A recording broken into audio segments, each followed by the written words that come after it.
Continuando entonces con el estudio de Romanos capítulo 8, el título de la enseñanza de hoy es Tres señales de la vida en el Espíritu. O sea, hay tres señales, según el apóstol Pablo, en Romanos capítulo 8, Pablo nos da a nosotros tres señales que nos muestran o nos permiten a nosotros poder entender si alguien está viviendo en el Espíritu o si nosotros estamos viviendo en el Espíritu, ¿sí? Acuérdese que la vida en el Espíritu se opone a la vida de la carne, ¿cierto? O a lo que guía la mentalidad humana. Entonces vamos a leer todo el capítulo 8 del libro de Romanos, por favor, la palabra del Señor. Las personas que no tienen Biblia, aquí también hay una Biblia para aquellas personas que necesiten, aquí hay Biblias. Romanos capítulo 8, ya lo tenemos aquí todo, ¿cierto? Amén. Los tenemos allí. Entonces vamos a leer todo el capítulo y luego vamos a empezar como a hacer un desglose de cada parte, de cuáles son esas señales de las que habla el apóstol Pablo, de cómo es la vida en el Espíritu. La vida conforme al Espíritu Santo. Así pues, ahora Dios no condena a los que están unidos a Jesucristo, porque por medio de Él, la ley del Espíritu que da vida te liberó de la ley que trae pecado y muerte. Lo que la ley no podía hacer porque no pudo contra la naturaleza humana, Dios lo hizo al enviar a su Hijo, quien vivió con la misma vida con la que todo ser humano peca.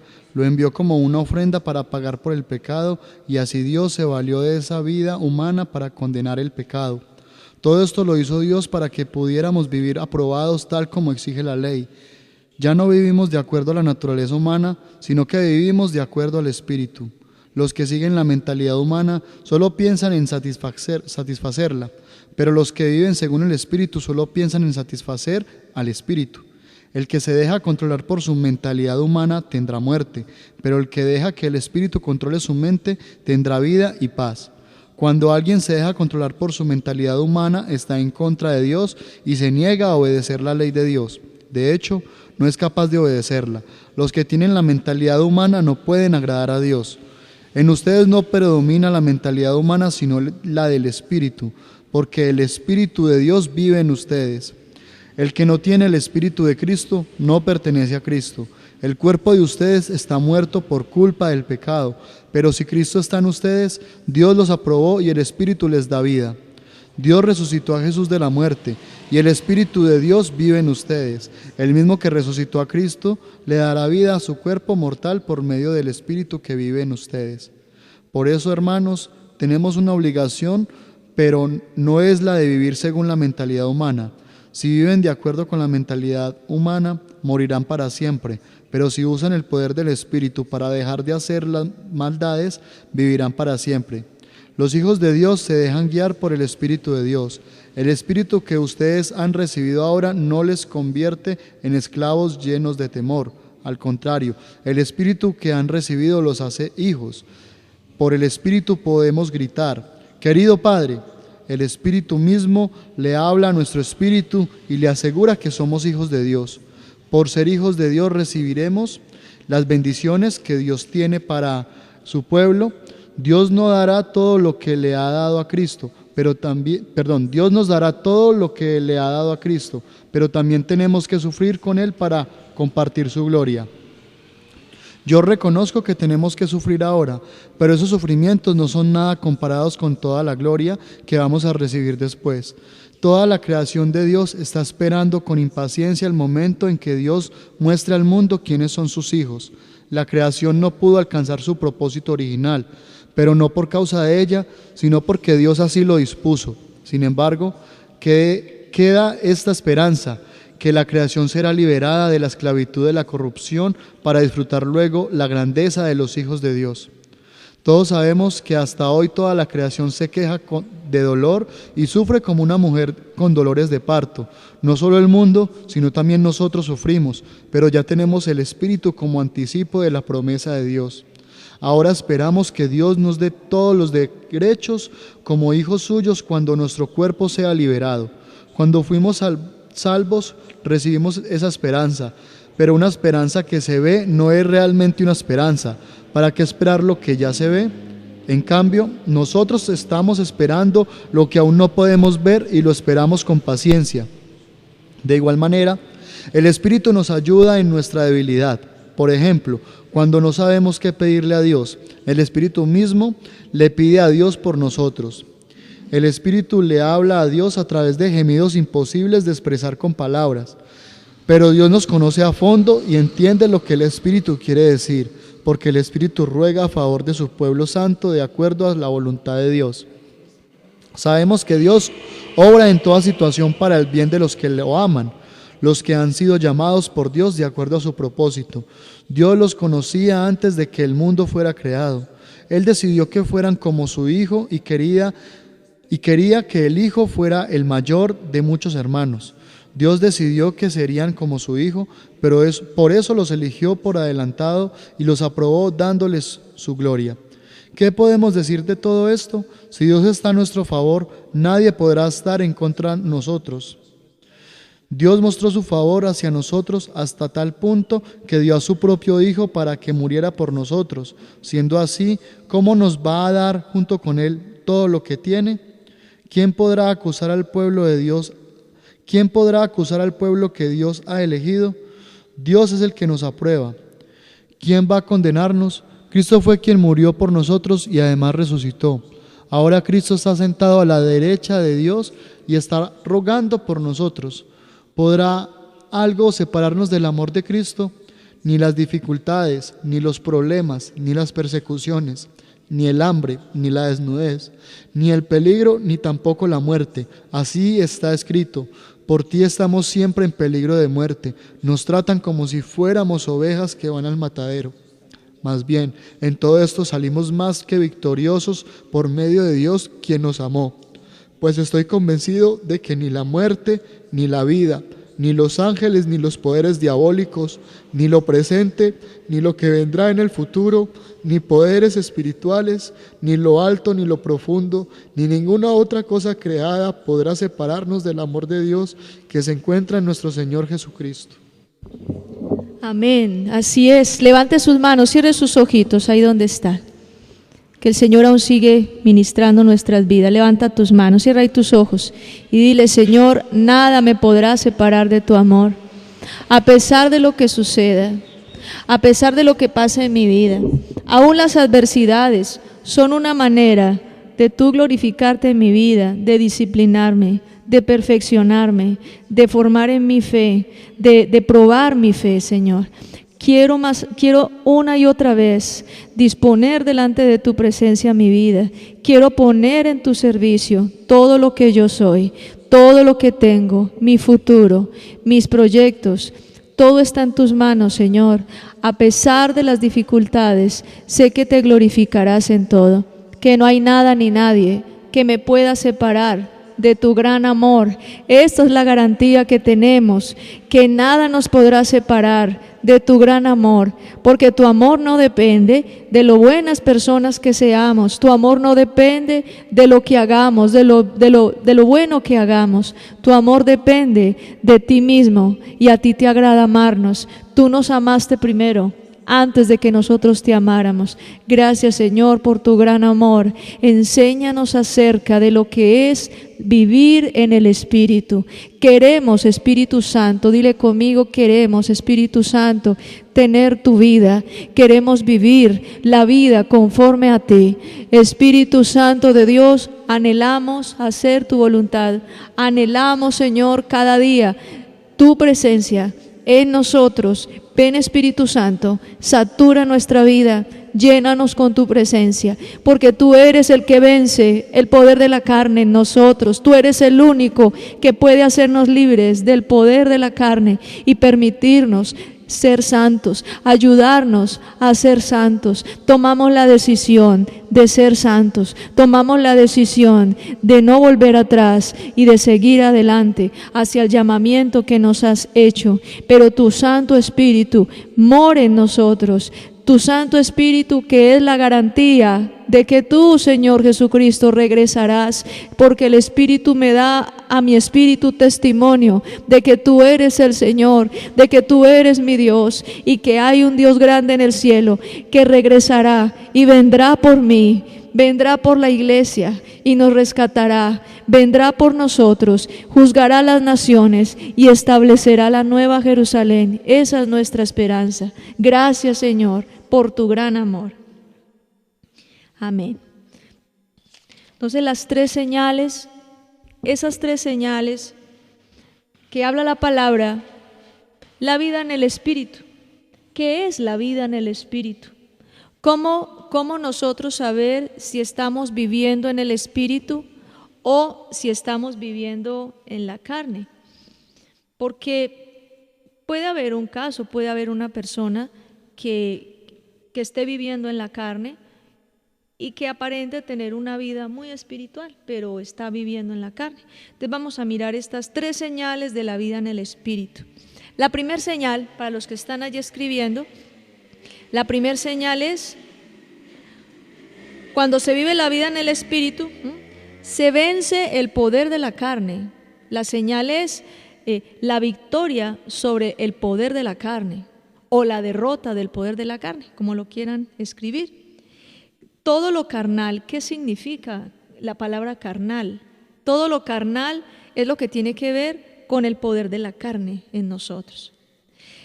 Lo carnal está directamente relacionado con la debilidad física y moral del hombre que le impide obedecer a Dios. Nosotros, por el hecho de ser seres humanos, nosotros no somos espíritus ministradores al servicio de Dios como los ángeles del Señor. ¿No? Nosotros tenemos un cuerpo. El solo hecho de tener un cuerpo hace que tengamos carne. Entonces todos tenemos carne. Aquel que diga que nunca ha tenido que luchar con el poder de la carne está diciendo mentiras, porque la misma naturaleza del hombre, la naturaleza humana nuestra es carne, ¿cierto? Pero esa carne no puede gobernar. O sea, una cosa es que tú tengas carne, una cosa es que tú tengas una naturaleza carnal, haya carne, haya cuerpo, ¿cierto? Una cosa es que tú tengas carne y otra cosa es que la carne te domine, eso es diferente. Lo que tenemos nosotros siempre que pedirle al Señor, clamar y buscar esa ayuda del Señor, es que esa naturaleza carnal no nos domine, porque es que en la naturaleza carnal, cuando domina al ser humano, entonces se señorea o nos subyuga la debilidad física y moral del hombre. O sea, lo que habla la palabra, lo carnal es toda la debilidad física y moral del hombre para obedecer a Dios. ¿Cómo puede ser una debilidad física de obedecer?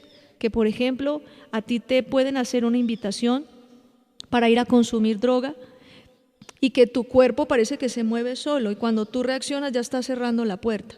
O sea, que tu cuerpo esté totalmente sojuzgando tu voluntad, o sea, que la voluntad sea tan débil, que aquí se refiere a la debilidad física, es a la poca voluntad o a la nula fuerza de voluntad para tú decir no. Entonces, cuando una persona empieza a desarrollar en el camino del Evangelio, empieza a desarrollar la capacidad de decir no, esa capacidad de decir no viene de sí mismo, esa capacidad viene del Espíritu Santo. ¿Cómo entonces nosotros empezamos a decirle no a algo que nos dominaba, algo que nos deleitaba y ahí había algo que nos envolvía y nos controlaba de una manera tan espantosa, pero que hoy en día le decimos no y sentimos paz y nos sentimos libres y sentimos gozo? Repita conmigo, eso es la obra del Espíritu Santo en mí. Es la obra del Espíritu Santo, definitivamente. Entonces, carne es la naturaleza humana, eso es la carne. Cuando habla la palabra del Señor acerca de la carne, habla la naturaleza humana, lo que parte del hombre, todo lo que parte del hombre, aún las buenas intenciones por ser buena persona, todos los esfuerzos del hombre por ser buena persona. Nosotros vemos que en las religiones la gente se esfuerza, se puede castigar a sí misma su cuerpo haciendo sus penitencias, la gente se esfuerza por no comer ciertos alimentos, se esfuerza de muchas maneras. En estos días estaba yo leyendo en Colosenses 2, del 20 al 23, escriban esa cita allí, y entonces Pablo hablaba precisamente acerca de lo que es la religión. Colosenses 2, del 20 al 23, Pablo habla acerca de lo que es la religión, Entonces, la religión lleva al hombre a esforzarse por no comer esto, por vestirse de esta manera, o sea, por hacer como unos sacrificios. Entonces el hombre se autocastiga, se flagela precisamente para supuestamente llegar a esa santidad. Colosenses 2 del 20 al 3, para llegar supuestamente como a esa santidad. Y eso lo hemos visto hasta en las religiones tradicionales, ¿cierto? Los que en Semana Santa cumplen unas penitencias, los que en su ropa, ¿cierto? Usan ciertos tipos de vestimentas para castigarse a sí mismos, se restringen de alimentos, dice no comas, no hagas, no digas. Entonces Pablo dice, todas esas normas y reglas nacen del hombre y no perfeccionan para nada, póngame cuidado, no perfeccionan para nada lo que tiene que ver con la relación con Dios. Entonces hay mucha gente que practica muchas reglas, muchas ceremonias, se restringe, se limita, se castiga, sin embargo eso no controla el poder de la carne, porque es que la religión nunca ha podido vencer el poder de la carne. La religión no vence el poder de la carne. Ahorita vamos a mirar entonces cómo es el asunto. Entonces, el hombre que vive para satisfacer su carne cosecha muerte. ¿Qué es satisfacer la carne? Todo lo que a esta carne le gusta, que está contra la voluntad de Dios. Entonces nos dedicamos a satisfacer y satisfacer y satisfacer. Hace 8 días estuvimos estudiando un tema muy importante en donde analizamos lo que era el hedonismo, ¿cierto? ¿Se acuerdan? El hedonismo, que era la determinación o la filosofía o corriente filosófica o ideológica de que la felicidad está en el placer. Entonces, que el hombre no puede restringirse de sentir placer. Tenía que sentir placer a cualquier costo y huir del dolor. Entonces, que eso era la felicidad. Entonces, ese hedonismo es precisamente, tiene que ver precisamente con satisfacer la carne. Pero ¿qué dice el apóstol Pablo en el libro de Romanos capítulo 8? El apóstol Pablo lo que dice es, el que se preocupa solamente por satisfacer los deseos de su carne, cosecha muerte. Y eso lo vemos, ¿cierto? ¿Por qué? Porque lo que satisfacer nuestra carne nos lleva es simplemente al pecado. Y el pecado, dice la palabra en Romanos 6:23, ¿cómo es que dice? Porque la paga es la muerte, mas la dádiva de Dios es vida eterna en Cristo Jesús. Entonces, siempre que nosotros estemos relacionados con el pecado, siempre estamos en la tendencia de ir hacia la muerte, de ir hacia el abismo. Ninguna persona que practique el pecado puede decir de que está bien con Dios o que tiene una vida en el Espíritu. Una profeta llamada Alexandra Quesada, una mujer de Dios que yo estimo mucho, que yo quiero mucho, que está dentro del equipo apostólico de nuestro apóstol Ronnie Chávez, ella una vez en una enseñanza, estábamos en Costa Rica, estábamos en un estudio de formación muy importante para nosotros, y ella nos explicó algo en la clase. Entonces ella dijo y nos preguntaba, dice, bueno, imagínense ustedes la pelea entre un perro negro y un perro blanco.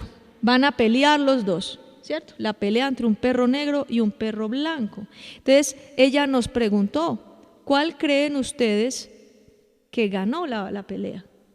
¿Cuál creen ustedes que ganó? Entonces muchos pues levantaban la mano y decían, el perro negro. Y otros decían, no, el perro blanco. Es porque el perro blanco representa las fuerzas del bien y que el negro las fuerzas del mal. Bueno, uno se imaginaba cosas, entonces, no, el perro negro, no, el perro blanco, ¿cierto? Entonces ella después de todo, ella concluye y dice, no, ¿sabe quién gana la pelea? El que esté mejor alimentado. ¿Sí o no? El que tenga más fuerzas, el que sea más acuerpado. Ese es el que gana la pelea. Entonces, la profeta Alexandra Quesada nos explicó que tenía mucho que ver con lo que era la vida espiritual de nosotros. Mire, lo que más vence en nosotros, lo que prevalece en nosotros, es lo que más alimentemos. ¿Qué tanto tiempo estamos dedicando del día para orar? ¿Qué tanto tiempo estamos dedicando del día para leer la palabra, para estar con Dios? ¿Qué tanto tiempo estamos dedicando del día, por ejemplo, para compartirle el Evangelio a alguien? O para ayudar a alguien, o sea, mostrar el fruto del Espíritu Santo, ¿cierto? Recuerda que el fruto es amor, paz, paciencia, bondad, benignidad, fe, templanza, ¿cierto?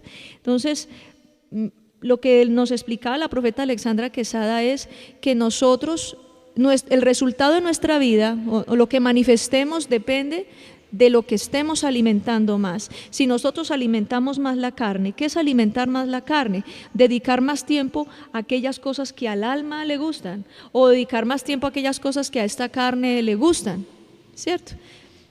Eso es alimentar la carne. En algunas personas, alimentar la carne es dedicar más tiempo a estar con los amigos, y si son esos amigos que no le convienen, amigos que suelen emborracharse, amigos que están involucrados en la droga, y a la persona o al cristiano que está en esa batalla, pues le dedica más tiempo a estar con los amigos, le dedica más tiempo a compartir con aquellos que están ahí en sus vicios, y eso lo conecta y eso lo estimula, o pasar más tiempo con aquella persona que le trae tentación sexual, o pasar más tiempo de pronto con un círculo de amigas o amigos donde se dé mucho chisme.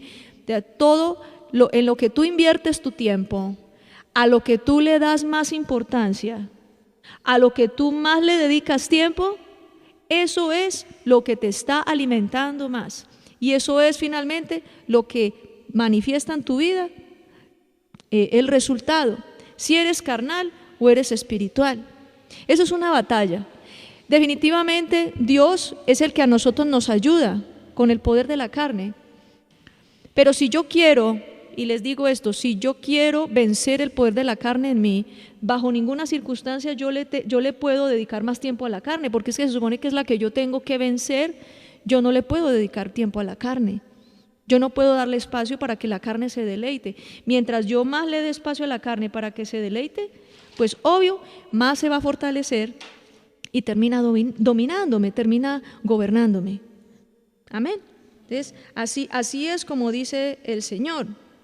En Romanos 8:13, que es uno de los versículos que quedamos pendientes de memorizar, dice que debemos nosotros, ¿cierto?, andar según la vida en el Espíritu. Dice acá, si viven de acuerdo con la mentalidad humana, morirán para siempre, pero si usan el poder del Espíritu Santo para dejar de hacer las maldades, vivirán para siempre. En la versión Reina Valera dice este pasaje que es tan importante: pero si por el Espíritu hacéis morir las obras de la carne, entonces viviréis. ¿A mí qué me enseña este pasaje? Que es el Espíritu Santo de Dios el único que me puede ayudar a lidiar con estos problemas de la carne. Repita conmigo: el Espíritu Santo es el único que me puede ayudar para vencer el poder de la carne. El Espíritu Santo. Entonces, si nosotros evadimos pasar tiempo con el Espíritu Santo, si nosotros no nos comunicamos con el Espíritu Santo, si nosotros no buscamos su presencia, si nosotros no buscamos la manera de pedirle a la ayuda, de estar con Él, no hay esperanza que usted pueda vencer el poder de la carne.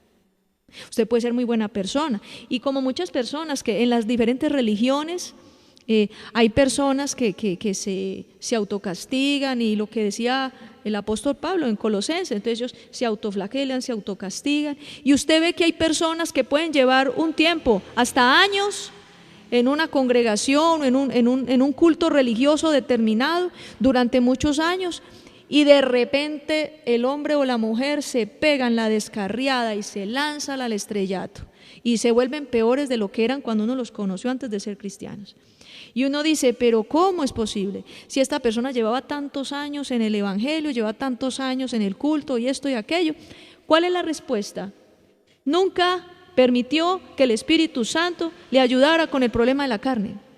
Así de sencillo, porque tú puedes venir a la iglesia, pero si tú no pides la ayuda del Espíritu Santo, si tú no buscas al Espíritu Santo, tú puedes estar ahí, te autodeterminas, te autorregulas, te autocontrolas, y está por ahí la carne jalando, y usted, no me quiero dejar controlar de esto, no. Pero llega un momento en que tu fuerza humana, tu fuerza de voluntad propia, se ve quebrada. Llega un momento en que se quiebra, llega un momento en que flaquea, porque es que tú en tus propias fuerzas no puedes enfrentar los ataques del diablo, en tus propias fuerzas no puedes. Es por el Espíritu, por eso dice Filipenses 4:13, ¿cómo dice? ¿Todo qué? Repita, todo lo puedo en Cristo, que me fortalece, pero es que es en Cristo, no en mí, es en Él. Entonces, eso es lo que nos lleva a la palabra y nos lleva a concluir, el Espíritu Santo es Dios y Él es el único que vence el poder de la carne en el hombre. No hay más. Es el Espíritu Santo de Dios. Cuando una persona ha estado muy fortalecida en el Señor, en el camino del Evangelio, pero más adelante empieza otra vez la carne a levantarse, es la señal de que ha descuidado su comunión con el Espíritu Santo. Es la señal de que ha bajado la guardia. A veces nos puede pasar que nos sentimos muy espirituales, muy llenos del Señor. No es necesario orar tanto. O no, y me acosté, pero no, yo sé que yo estoy bien con Dios y todas esas mentiras que el diablo empieza como a meternos, porque también dice la palabra, el que se crea firme, mire que no caiga. O sea, es importante que nosotros siempre tengamos una continua dependencia del Espíritu Santo. Ahora, el Espíritu Santo de Dios dice en el versículo 11 al 13, mire lo bonito aquí, dice, Dios resucitó a Jesús de la muerte, y si el Espíritu de Dios vive en ustedes, el mismo que resucitó a Cristo les dará su cuerpo mortal por medio del Espíritu que vive en ustedes. El mismo que resucitó a Cristo les dará vida a su cuerpo mortal por medio del Espíritu que vive en ustedes. Yo esto lo entendí. Cuando Jesús se despojó de su condición de Dios y vino como hombre, Él vino a morir por nosotros en la cruz, y era un hombre. Murió. Pero ¿quién lo levantó de entre los muertos? Repita conmigo, el Espíritu Santo de Dios. Él fue el que levantó a Cristo. Entonces cogió un cuerpo que estaba muerto, le dio vida. Entonces también dice Pablo, así como el Espíritu le dio vida al cuerpo de Cristo que estaba muerto, también a nuestro cuerpo, estando de esta naturaleza, estábamos muertos en pecado. ¿Qué hace el Espíritu Santo? Nos recoge también, nos levanta, nos da vida, así mismo como a Cristo le dio vida. El Espíritu resucitó a Jesús levantándolo de los muertos, y con ese mismo poder nos levanta a nosotros de la muerte. Amén. Entonces, la primer señal de que nosotros tenemos una vida en el Espíritu es que está vencido el poder. Repita conmigo, está vencido el poder de la carne en nosotros. Es una persona que se jacte de decir, es que yo soy muy espiritual o yo vivo conforme al Espíritu Santo, pero esa persona usted la ve haciendo lo carnal, la ve que sigue lo mismo, entonces ahí no hay vida en el Espíritu, ¿cierto? Que Dios es misericordioso y el anhelo del Señor es que nosotros cada día podamos ser restaurados. La obra del Espíritu Santo es un proceso maravilloso. Y eso es lo que el Señor quiere hacer en nosotros.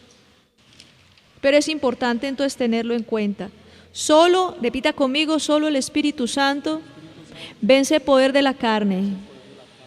Aquel que está lleno del Espíritu Santo es aquel que no le gobierna la carne. Esa es la gran conclusión. De resto, lo demás son mentiras, son puros discursos religiosos, falsedades, apariencias, pura religión. La religión no puede vencer el poder de la carne. Por eso uno ve personas que practican una religión, que son muy devotas de sus costumbres, ceremonias y creencias, pero finalmente terminan flaqueando. ¿Por qué? Porque es que nosotros no somos capaces de aguantar indefinidamente la presión del diablo, la tentación, no somos capaces. Solo el poder de Dios en nosotros es el único. Solo el poder de Dios en nosotros. Ustedes han visto de pronto en esos grupos de alcohólicos anónimos, de los, ¿cómo es que se le dice? Las personas que han estado bajo el control de la droga, que también hay un grupo, se llama, no me acuerdo bien cómo se llama, pero anónimos. Entonces uno ve la gente allí que uno prende una vela, que el otro rasga unos papelitos y entonces hacen una serie de actos y una serie de ceremonias y una serie de cosas, pero uno ve que eso es itinerante, que entra el uno, luego se va, llega otro y para acá y para allá, pero verdaderamente un cambio, ni siquiera la psicología puede hacerlo. El verdadero cambio lo da solamente el Espíritu Santo de Dios. Segunda señal, todos somos hijos de Dios. Entonces, la segunda señal es que somos hijos de Dios. Esa es la segunda señal. Somos hijos de Dios. Ahora la pregunta y lo que yo les preguntaba ahorita antes de comenzar el mensaje, ¿será que todos los seres humanos somos hijos de Dios? Hay personas que afirman que todos los seres humanos somos hijos de Dios, pero en realidad hay una señal que nos muestra a nosotros que somos hijos de Dios. ¿Cómo sabes tú que te comportas o que eres hijo de Dios? Romanos 8, del 14 al 16. Los hijos de Dios se dejan guiar por el Espíritu de Dios. El Espíritu que ustedes han recibido ahora no los convierte en esclavos llenos de temor. Al contrario, el Espíritu que han recibido los hace hijos. Por el Espíritu podemos gritar, querido Padre. El Espíritu mismo le habla a nuestro espíritu y le asegura que somos hijos de Dios. Entonces mire la maravillosa obra del Espíritu Santo. La maravillosa obra del Espíritu Santo es tan maravillosa, es tan grande. Sea el Espíritu Santo de Dios, bendito sea el Espíritu Santo de Dios, porque Él no solamente nos ayuda para vencer el poder de la carne, sino que también el Espíritu Santo hace algo en nosotros, y es que nos da a nosotros testimonio. ¿Cómo lo sabe usted? ¿Usted es hija de Dios? ¿Cómo lo sabe? Entonces la persona dice, yo soy hijo porque dentro de mí hay alguien que me da testimonio. ¿Quién? El Espíritu Santo. Entonces me da esa certeza, me da esa seguridad, ¿cierto? Me da el convencimiento de que soy hija de Dios. Entonces mire la señal para saber que yo he sido hija de Dios. Dice la palabra del Señor que no estamos más esclavos del temor.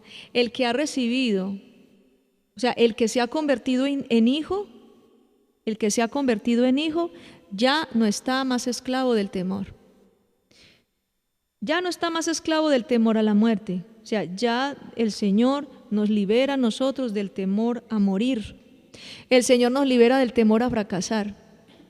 El Señor nos libera del temor al diablo. Hay personas que cuando llegan a la iglesia llegan con miedo al diablo, de que Satanás se les presente, que Satanás les haga daño, y pues eso es parte también del temor, que muchas personas lo han vivido, ¿cierto? El miedo a que el diablo los ataque, les haga daño, y de hecho la gente que no es cristiana, la gente del mundo común, busca inclusive en la brujería una contra, una protección, ¿cierto? No, es que tal señora nos hizo brujería para destruir el hogar, entonces yo voy donde otro brujo, entonces le hacen una contra para contrarrestar lo que tal persona hizo, entonces lo hago yo también. Pero sabemos que eso no es de Dios, ¿cierto? Que eso no es agradable a los ojos de Dios, pero entonces también la palabra del Señor dice que es el Espíritu Santo el que nos hace libre de temor. Temor a la condenación. Hay gente que le tiene miedo a la condenación, gente que todavía no está segura de que es salva y les da miedo y piensan que si se mueren se irían al infierno, a pesar de que recibieron al Señor, a pesar de que se apartaron de pecado, a pesar de que aceptaron a Jesucristo como Salvador, y todavía tienen miedo de la condenación. La orfandad también es otra señal. Las personas que son hijos de Dios ya no se sienten huérfanos. Por eso es tan fácil perdonar las heridas que le haga a uno el papá o la mamá. Es fácil perdonar, porque como ya uno no tiene esa carencia, ya uno no tiene como esa factura que le va a pasar al papá o a la mamá. No, yo ya me siento hijo porque ya hay un papá que me quiere. Y si mi papá y mi mamá no me quieren, pues igual dice Salmo 27:10, aunque mi padre y mi madre me dejaren, con todo Jehová me recogerá. Entonces mire que eso a nosotros empieza a fortalecernos, y el testimonio de que no somos huérfanos es una manifestación de que somos hijos de Dios también. Lo mismo la soledad, el temor a estar solo. El Espíritu Santo dice en San Juan capítulo 16, no recuerdo con quién era que yo estaba estudiando esto ayer, pero me decía, es que San Juan capítulo 16 dice, no los dejaré solos, yo me voy al Padre. Jesús le hablaba a los discípulos ya cuando se estaba despidiendo. Jesús les dijo, yo me voy al Padre, pero no se preocupen, no los voy a dejar solos. Es necesario que yo me vaya para que venga en mi lugar el Consolador. Entonces habla el Espíritu Santo, que es el que los consuela. Entonces, ¿qué dice Jesús?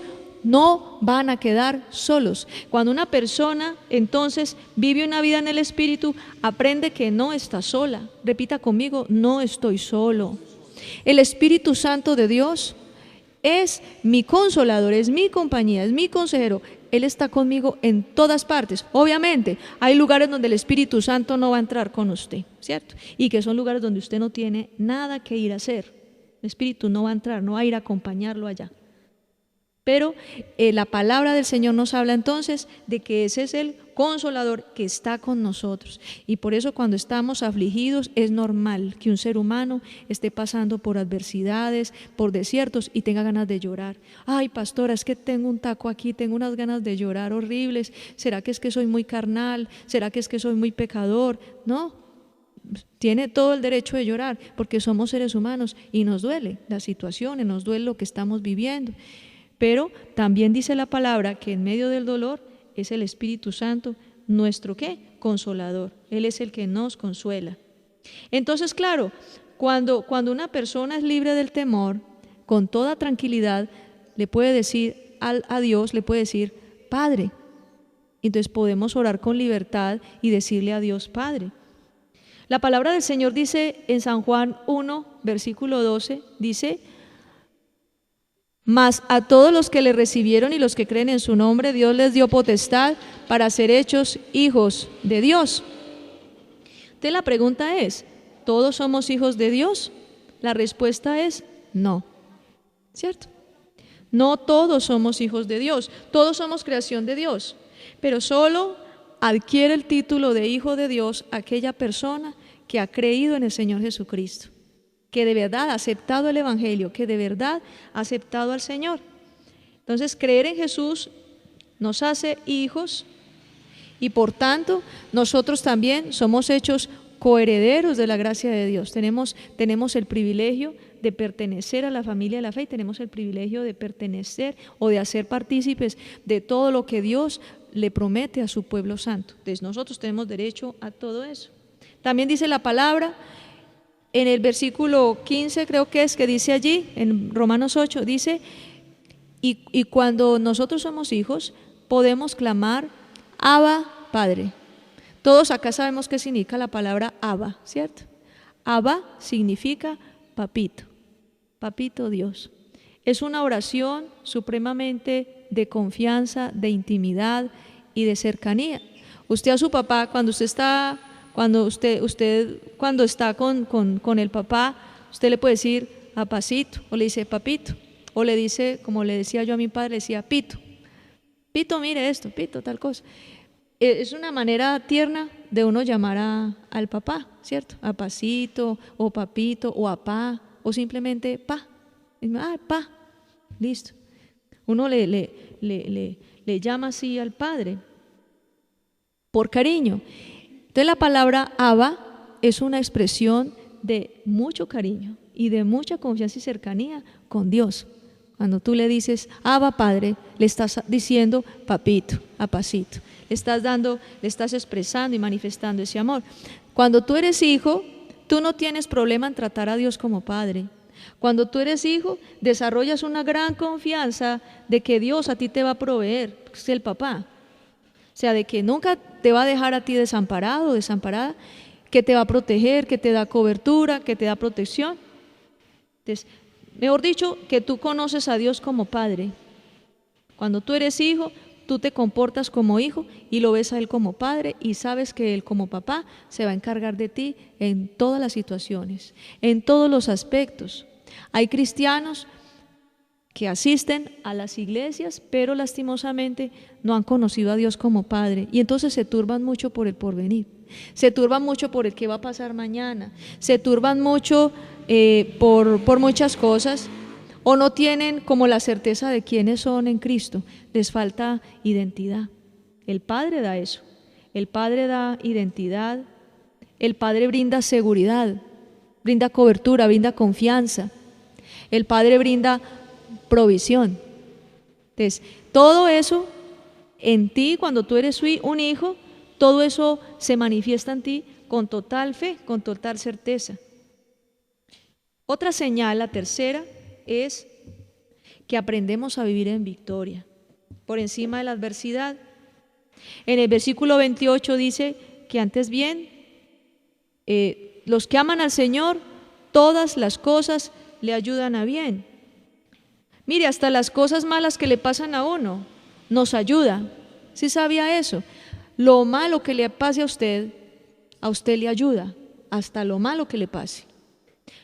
La muchacha fue defraudada por el novio y el novio era bien sinvergüenza y el novio le esperaba a esa muchacha toda una vida de tragedia.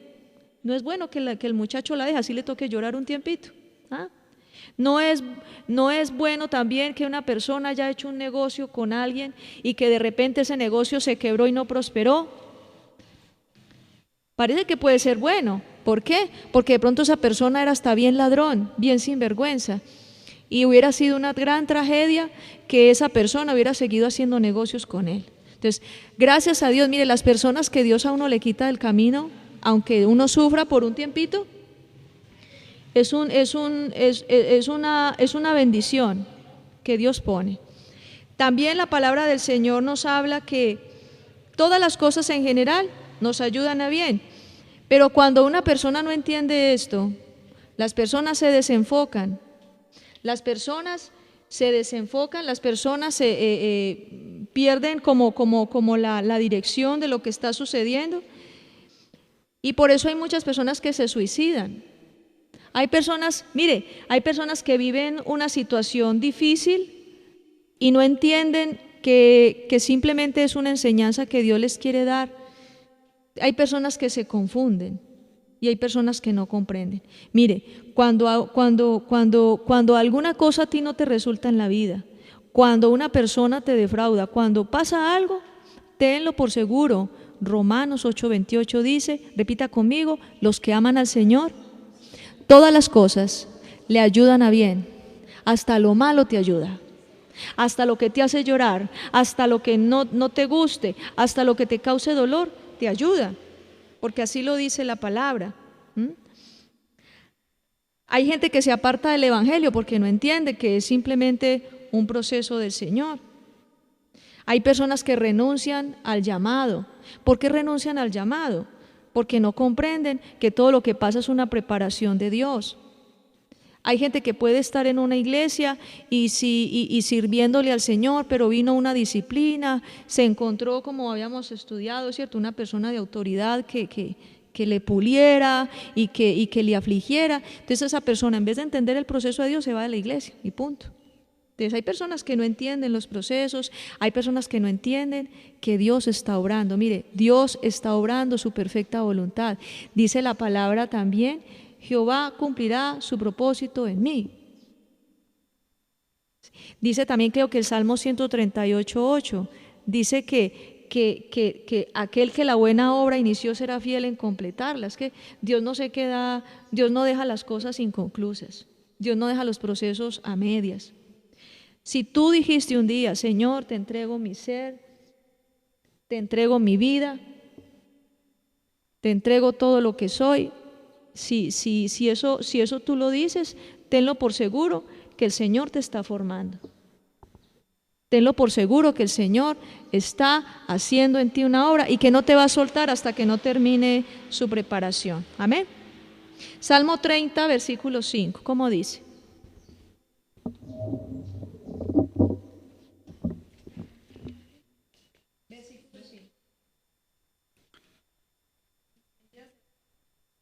Porque su enojo dura solo por un momento, pero su favor sigue dando la vida. Por la noche hubo llanto, pero al amanecer hubo canto. De lo que habla la palabra del Señor es que las aflicciones por las que estemos pasando, miren, las aflicciones por las que nosotros tengamos que pasar no duran toda la vida. no duran toda la vida, solamente duran un lazo de tiempo que es el necesario para que tú aprendas, para que tú seas fortalecido en fe y para que tú puedas pasar adelante, para que tú puedas seguir adelante, ¿sí? Para que sigas avanzando. Entonces, eso es lo que habla el Señor en su palabra con respecto a este pasaje. Hagamos una oración en este día para darle gracias al Señor por su gran misericordia, por su palabra, por su gran amor. Señor, en tus manos ponemos nuestras vidas y te damos gracias, Señor. Y decimos como el apóstol Pablo dijo, Señor, por lo cual estamos seguros que ni la vida ni la muerte, ni lo alto ni lo profundo, Señor, que nada nos podrá separar, Señor, de tu gran amor que es en Cristo Jesús.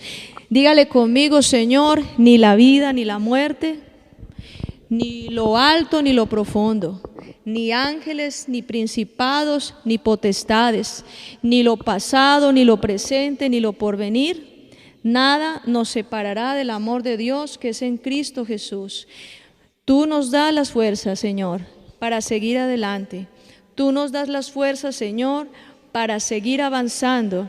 Y aún en medio de las circunstancias, aún en medio, Señor, del dolor, aún en medio, Señor mío, de la aflicción, de que aún hayan personas en nuestro camino que nos hieran, Señor, y que nos causen tristeza. Tú todo eso lo haces. Dile conmigo, Señor, tú todo eso lo haces. Te vales aún de las malas circunstancias, aún de las situaciones difíciles, para darnos, Señor, la salida, para formarnos en fe. Estás moldeando, dile conmigo, Señor, tú estás moldeando mi carácter. Señor, tú estás formándome en mí una persona de fe. Estás dándome, Señor Dios,